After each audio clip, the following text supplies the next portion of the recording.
Yes, people, what's going on, man? We're back with another review. Listen, as always, make sure that you're smashing up the lights. Make sure that you're leaving your comments in there as well, people. Like I said, I'm always in there interacting with you lot as much as I can with all the comments coming in. And listen, it's a hot day in London at the moment. You know what I'm saying? I'm roasting out here, man. I had a game earlier today. I was in my Neto bag, man. Got 2 assists. You know, the first one got disallowed. It was offside somehow, you know, which I don't understand because our attacker, our striker was literally behind me when I played the pass back to him. You know what I'm saying? But the other team wanted to just cheat. You know what I mean? Yeah. But listen, I was feeling good. I said, yeah, let me go watch my team now. Hopefully these lot don't embarrass me, you know, like what we was doing at the back against Man City, you know, what was doing at the back against Real Madrid. You know, I said after the last review, we need to make sure that at the back, I am seeing massive improvements. You know, I don't want to be seeing the same stupidity. You know what I'm trying to say? And today, there was massive improvements. I can't lie. We'll speak about the goal that we conceded because, listen, that was a jolting. Yeah, in terms of the defending, clownery music, like I keep telling you, you know what I'm saying? For these sort of goals that we keep conceding. But overall, in terms of the lineup, you know, when I first saw the lineup, I saw Cucurella was in there. Gusto back to right back. You had obviously Lavia, Enzo in the midfield of Dewsbury Hall. I knew Dewsbury Hall would play on the right-hand side, to be fair, because Enzo looked quite good in the left half space. So I thought, okay, let's see what Dewsbury Hall does. Obviously, you had Gil up top, Mudryk on the left, and Madueke on the right, which was, you know, very attacking. It's a decent lineup, you know. I was expecting Cucurella to invert for this game, but it was actually Gusto who was inverting. And to be honest with you, he wasn't really inverting. He was kind of playing in like a diamond shape.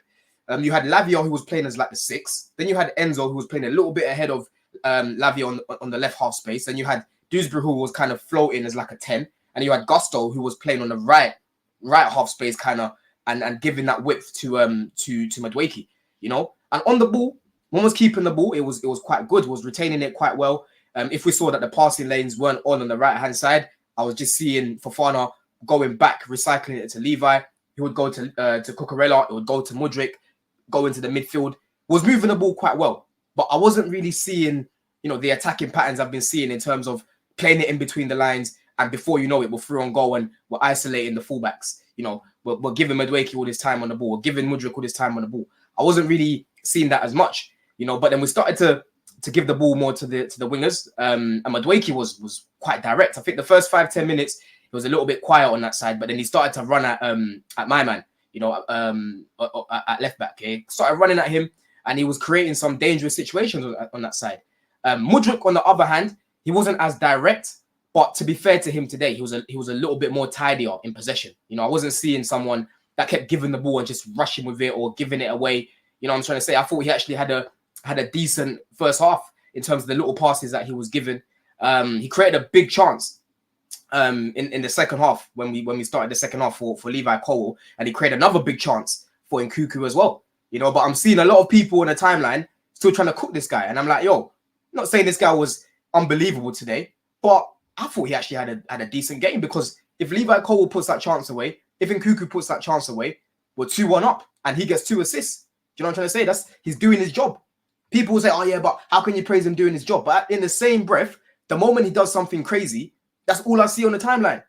The moment Mudryk has a mad shot, that's all you see. You know, and they claim that he's not able to do these things. So when we flag these things, when we praise these things, they're trying to silence us and say, no, you're not allowed to because he's been bad since he's been at Chelsea. Bro, it don't work like that. It don't work like that, bro. Mudryk is our problem. He's not going nowhere as it is. This summer, Mudryk is not getting sold because we're not going to get that money back that we spent on this guy. Yeah? Sterling's got more of a chance than being sold than Mudryk right now. He's going to come in and pay 70 million, 80 million for Mudryk right now. No one. And rightly so. Do you know what I'm saying? But today, I thought his performance is definitely something to build from. Because like I said, even if I check the stats right now with him, yeah?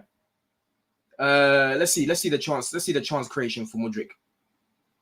So yeah, he had three key passes today, you know, which was obviously the chances that he was creating, the big chances that he created. So I thought he was quite decent on that side. Gil, you know, off the ball, we know what he offers in terms of the pressing.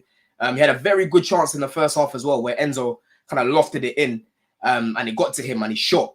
And this Sommer guy, yeah, honestly, this Sommer guy is the reason why Inter Milan weren't down by at least 2 goals today, even 3, because the way he was saving them in the first half, yeah, he saved 2 mad shots in the first half. Even in the second half, he carried on. In Nkuku, bicycle kick, he carried on and just saved it, you know? So it was getting in good areas today. The chance creation was good. But ultimately, it was the finishing, you know, which could have been better. Obviously, like I've said, Sommer was very good in goal as well, you know? So that side of things, I wasn't worried. I think the attack was looking good. I thought, you know, when Palmer came on, you know, at the beginning, he looked a little bit rusty, but you could see him trying to get into the game. In Nkuku, to be fair, I wanted to see a little bit more from him today. But again, he was getting in good areas.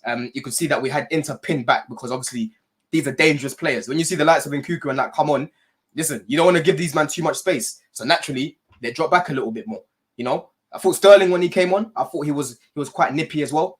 Caicedo was better than Lavia for me today. I've seen that he won 4 out of his 5 ground duels today, which was very good. Off the ball, he was really good and really, really solid in there. And he actually went to right back towards the end of the game when Lesley came on. I thought Lesley was good in possession today as well, and he scored a very good goal, well-deserved goal. Because I think this preseason he's actually impressed me more than last preseason. I think last preseason there was a lot of things I was seeing in his game, and I was like, I don't know if he seems a bit ready, man. He seems like he thinks about what to do when he gets the ball. You know what I'm trying to say? Whereas now I'm seeing a guy that's a little bit more confident. He seems a little bit more trimmed down. You know what I'm trying to say? He looks a little bit more nippy, a little bit more agile. He looks hungry. That's the best way to put it. He looks hungry. So I was happy with his little cameo today as well. And Renato Veiga, yeah, this is another one that I spoke about. You know, people love to try cook me for doing research. I don't understand people. How can you try cook me? Yeah, how can you try cook me for watching games back, not just going off of compilations? Cook me and call me deluded if I'm going off of compilations of players, because compilations only show you the best bits. How are you trying to cook me for actually watching games back and seeing what they can bring to the team? You didn't know this guy a second ago. Yeah, I didn't know this guy a second ago. That's why I went and watched him. I didn't know who the hell Renato Veiga was. All I knew when I did my research was that he was Calafori's replacement. But he came on today, very good. He blocked 2 chances that if he wasn't there, they would have gone in. And we already know how our defenders don't like to get tight sometimes. Don't like to block these chances at times, or just watch it. Last season, we're seeing it all the time. They'll see the ball there, and instead of trying to block it or get their body in the way like John Terry, like Gary Cahill, it's just all flimsy. With him, he's like, nah, boof. You know what I'm saying? In the wide areas, I thought defensively he was quite good. You know, if I go check the stats right now, with his ground duels, because I saw him winning a lot of ground duels there. He won 3 out of his 4. 3 out of his 4 ground duels he won today, yeah? You know what I'm saying? I thought he was tidy in possession as well. I thought it was a nice little cameo. And this basically confirms that Chilwell was done for. Chilwell is done for, yeah? He's barely had any game time in pre-season. It came out yesterday that Maresca doesn't fancy this guy. Like, Maresca's basically admitted that he doesn't suit his system on what he's trying to do. And I've been praying for this day. Because as much as Chilwell was one of our key players when we won the Champions League and that, he's now redundant. Because he's not as technical as the rest of the players right now. Doesn't work in this system. Yeah? And I told people for months ago, watch what team now come in for Chilwell. I haven't seen one offer for this guy. Over 200k a week, bad injury record. Thanks for the memories and that, but bro, we got to try and get this guy to move on. Maybe go back to Leicester or something, man. I can't be seeing him just eating 200k a week from the bench. Do you know what I'm trying to say? He's definitely contributed to Chelsea, but the way people try to defend him, you can't be defending him like that. He's not Ashley Cole. He wasn't here for years doing a mad thing. He was never world class at Chelsea. You know, he had a very good season the year that we won the Champions League and that, and he was, you know, one of our key reasons why we was creating a lot of chances. I remember when we was top of the league, when Lukaku first came by Christmas, yeah? Going into December was top of the league. He was a big part of that, bro. Him and Reece. And when him and Reece got injured, where was our creativity? There was nothing in the midfield. Nothing was creating. No one was creating nothing in the midfield. You know what I'm saying? So it's now time to move him on. Now time to move him on. Do you know what I'm saying? But you know, Jackson, when he came on, I thought he was okay. But again, you can clearly see it's his first game, innit? And a lot of these guys, it didn't really look like they were putting in 100% because, bro, like I said, I had a game earlier on today, yeah. And yo, the heat, we had to keep having water breaks and that. To keep pouring water on my head because it was so hot out there. So I can empathize with these guys because, again, people, they are not robots. They're not robots. And obviously, we've got a game next week as well. You know? But overall, just to round up, listen, we had 54% possession. We had 21 shots, right? Man, that Sommer saved. He had 6 shots saved. Yeah. And yeah, listen, more passes than them as well. Like I said, you know, was very clear today to see that this style of play, you need a pitch. You need a proper pitch like what we've got at the bridge. Yeah? Because guys were just popping it about. The ball weren't bobbling anywhere. I'm not seeing guys going into, doing some hospital passes because the pitch is just holding up. It just looked a lot smoother today.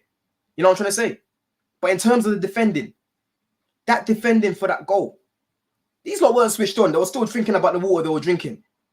You let the centre-back run all the way through the midfield. Lavia was kind of just jumping out of the way. I don't know what he was doing, right? Maybe the sun was in his eyes or something. I don't know what the fuck he was doing, yeah? But he's jumping out of the way, which was mad. And then I'm seeing Fofana, yeah? I'm seeing Fofana jumping into a challenge where Cole should have been. That was Cole's man. So what he did was he left all that space behind him, yeah? And it was just an easy pass for the guy to just play it to Thuram, and top finish from Thuram, by the way. No one's saving that. That's not even on Sanchez. No keeper's going to save that, yeah? But that was just basic stuff. And that's what we keep doing. That's what I kept saying last season, people. We don't like winning games.